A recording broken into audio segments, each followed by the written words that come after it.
이번 4월에 발표된 생산자 물가지수가 급락을 했습니다. 생산자 물가지수가 소비자 물가지수보다 이 방향성이 선행을 합니다. 그런데 이게 2.7%로 이렇게 쭉 떨어졌죠. 그러니까 주식시장에서 인플레이션이 좀 더 빠르게 잡혀갈 거다 하면서 시장이 환호를 하고 증시가 올랐죠. 그럼 물가가 좀 빨리 떨어지고 금리 인하도 중단되고 막 할 텐데, 그럼 본격적으로 주식시장이 오르는 건가? 이제라도 들어가야 되는 거 아닌가 한번 알아보는 시간 가져보도록 하겠습니다. 일단 결론부터 벌써 말씀드리면, 지금 시장은 트레이딩에 자신 있으면 들어가야 되고 중장기 투자자가 돈 벌기 쉬운 시장은 아니다, 이렇게 말씀드릴 수 있어요. 자, 이유부터 시원하게 먼저 던져드리면, 과거 역사적으로 물가지수가 급등한 후에 하락하는 국면에서는 항상 그 다음엔 경기 침체가 동반되어 왔어요. 일단 이번 생산자 물가지수, 과거 2015년에도 이게 올랐다가 뚝 떨어지는 와중에 0에 가까워질 때 중국발 부채 위기, 그리고 코로나도 이렇게 뚝 떨어지다가 여기 제로입니다. 요쯤에서 코로나 터졌고, 최근에도 뭔가 계속 낌새가 안 좋게 떨어지고 있죠. 이게 생산자 물가지수뿐만 아니라 소비자 물가지수와 PCE 물가지수, 미연준이 PCE 물가지수를 보고 기준금리를 결정하죠. 마찬가지로 똑같이 나타납니다. 과거 2000년 IT 버블 붕괴, 2001년에 9.11 테러 때부터 본격적으로 2003년까지 침체가 왔는데, 이때도 소비자 물가, 생산자 물가 둘 다 떨어지고요. 그리고 2006년 말부터 서브프라임 사태가 터졌어요. 그래서 2007년 내내 안 좋다가, 조금 이따 설명드리겠지만 2008년에 한번 꺾어 올렸다가 다시 또 폭락을 시켰거든요. 이때도 마찬가지로 떨어질 때 경기 침체가 왔고, 2015년 말부터 뚝 떨어질 때 중국발 부채 위기, 코로나 때도 뚝 떨어지다가 0에 가까워질 때, 또 최근에도 소비자 물가지수, PC 물가지수 계속 떨어지고 있는데, 이제는 뭐가 올지 굉장히 불안불안하다는 거죠.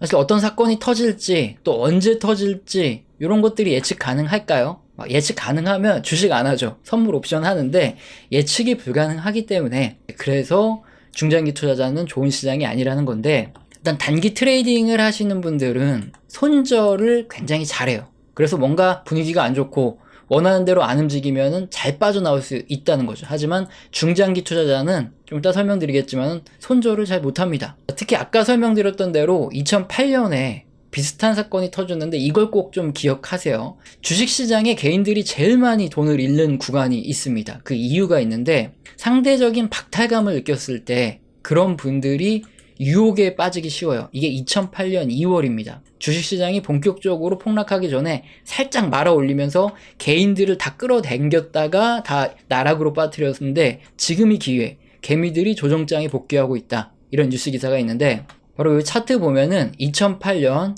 3월에서 5월에 주식시장이 마지막으로 반등 한번 줍니다. 그리고 나락으로 가죠. 이때 개인들이 엄청나게 많이 뛰어들었어요. 2008년에도. 왜 뛰어들었을까? 개인들이 멍청해서 뛰어들었을까요? 그게 아닙니다. 첫 번째 한번 볼게요. 2007년 11월에 물가가 고점 찍고 이렇게 뚝 떨어집니다. 물가가 떨어진다, 그러면 당연히 기준금리도 인하하겠구나, 이걸 알 수 있죠. 물가가 잡혔으니까 환호하는 거 지금도 그러고 있죠. 기준금리는 이미 2006년부터 서브프라임 사태가 어느 정도 터지기 시작하면서 계속 횡보했어요. 그러다 2007년 7월부터는 아예 기준금리가 인하되기 시작합니다. 앞서 살펴봤지만 물가 하락이 진행 중인 상태에서 금리 인하까지 돼요. 일단 2단 콤보가 됐는데, 여기 3단 콤보도 발동을 하죠. 2007년 11월에 최고점을 찍고 주식시장이 한 25% 급락을 합니다. 그리고 2008년 3월부터 반등을 하기 시작해요. 그래서 정리를 해보면 2008년 3월 5월 사이 개인들이, 엄청 많은 분들이 주식시장에 마지막에 뛰어들어서 인생 나락으로 갔는데, 이유는 뭐였냐? 첫 번째, 인플레이션이 둔화되기 시작했고, 두 번째, 미연준 기준금리가 인하됐고, 주식시장이 고점 대비 약 25% 정도 뚝 떨어진 후에 반등을 보이기 시작했다. 그 결과는 거기서 또 반토막이 나서 나락으로 다들 떨어지셨죠. 자, 그러면 2008년이 아니라 그냥 요걸 2023년 올해로 바꿔볼게요. 이때 개인들이 엄청 많이 주식시장에 뛰어든 이유를 한번 똑같으니까 보겠습니다.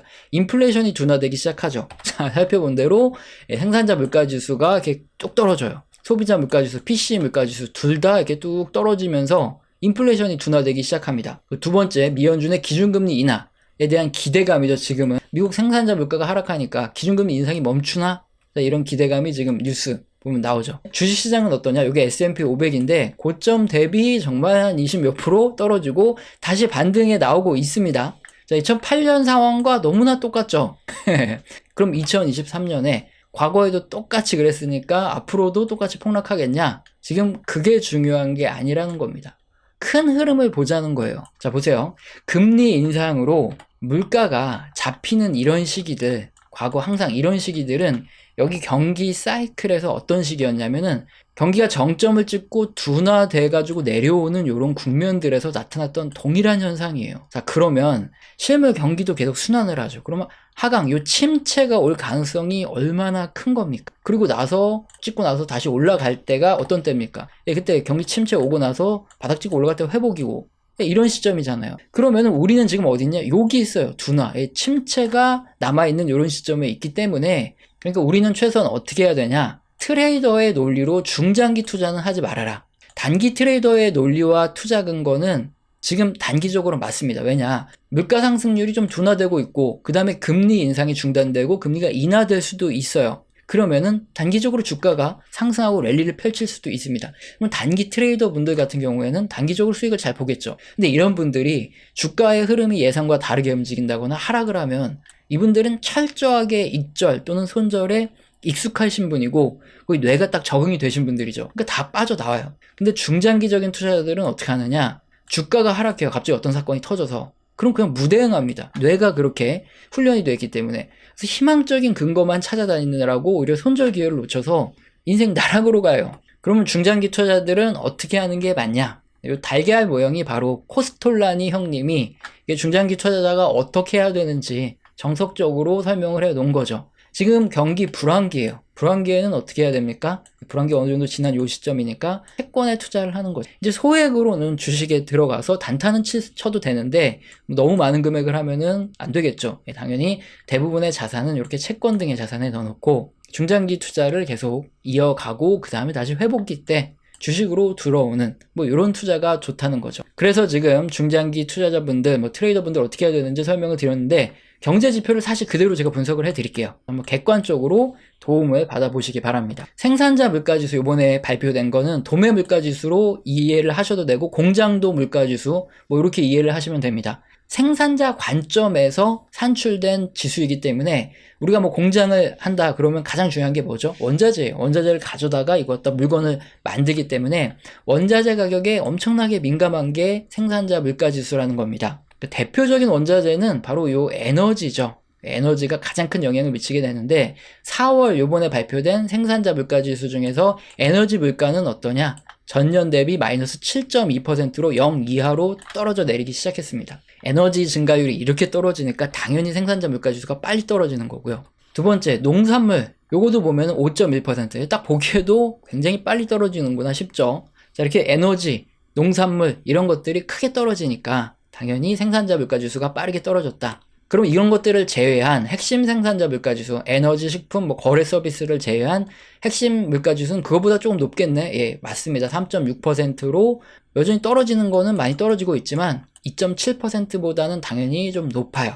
자, 그리고 생산자 물가지수가 지금 많이 떨어졌다. 그래서 소비자 물가지수도 같이 빨리 떨어지지 않겠냐 생각하는데 우리 채널 오래 보신 분들은 다 아시죠? 생산자 물가지수는 원래가 소비자 물가지수보다 이렇게 빠르게 떨어지고 또 빠르게 올라요. 그리고 또 빠르게 떨어지고 빠르게 오르고 또 빠르게 떨어지고 이게 정상이에요. 생산자 물가지수가 먼저 떨어져야 됩니다. 그래서 이게 물가가 변동을 할 때 나타나는 아주 대표적인 현상이기 때문에 생산자 물가지수가 많이 떨어졌다고 호들갑을 떨 필요가 없다는 거죠. 그리고 또 하나 경기가 회복되는 구간에 기업들의 이익이 급증하는 이유, 소비가 늘어나는 이유이기도 한데 무슨 소리냐? 우리 가게는 소비자이자 생산자이기도 하죠. 자, 그래서 생산자들의 물가가 우리의 생산해서 받는 물가가 더 빠르게 올라간다. 그러면 소비를 더 많이 하겠죠. 대신에 소비자 물가는 우리한테 구매하는 물가인데 구매 물가는 그거보다 느리게 올라가니까 경기가 회복되는 구간에 수요가 늘어나는 것과 설명되는 게 바로 이런 현상이고,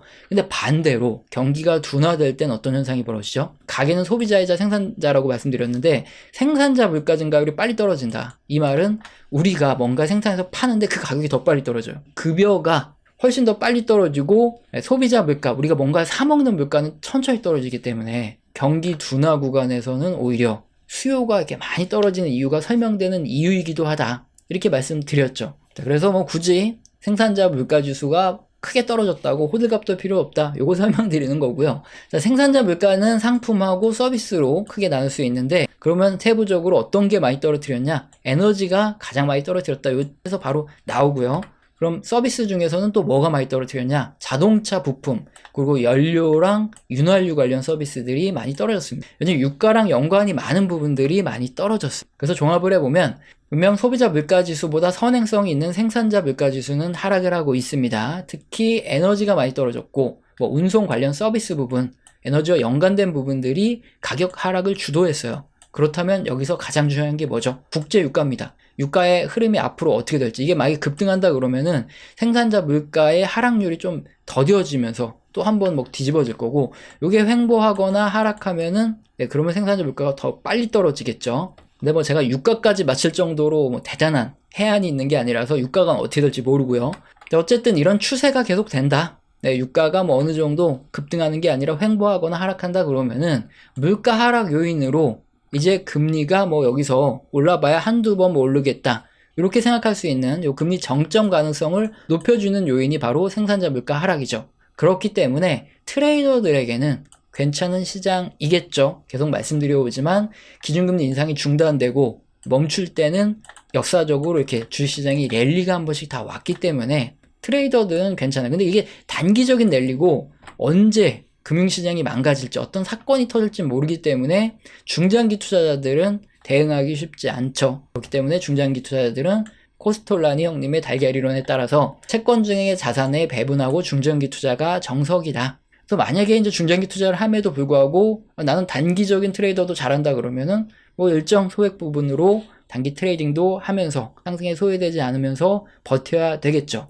그래서 가장 중요한 건 뭐냐? 내가 스스로 세워둔 원칙을 지켜나가는 것이다. 그래서 나는 중장기 투자자인가 아니면 단기적인 트레이더인가, 요걸 꼭 생각해 보시고 그동안 어떤 원칙이 나한테 돈을 벌어줬고 나는 그것을 계속 지켜가고 있는가 점검을 한번 해보세요. 그냥 뉴스에 흔들리지 마시고, 그래서 각자 원칙에 맞게 계속 그 원칙을 지켜나가셔라, 이 말씀을 드리고 싶습니다. 우리 채널에서는 영상 시청하시고 도움되셔서 후원 주시는 감사하신 분들이 계시죠. 제가 리액션을 제대로 합니다. 한 달 교육을 진행 중에 있고 매주 진행하고 있어요. 여기서는 거시경제 흐름뿐만 아니라 각 산업의 사이클, 거기 속한 기업, 종목들에 대한 얘기도 나오겠죠. 방송에서 하지 못하는 교육을 하고 있으니까 영상 하단의 설명란을 읽어보시고 내가 해당된다 하시면은 꼭 매일 주시길 바랍니다. 오늘 영상도 마음에 드셨다면 구독과 좋아요는 꼭 눌러주시고 지속적인 시청 부탁드립니다. 감사합니다.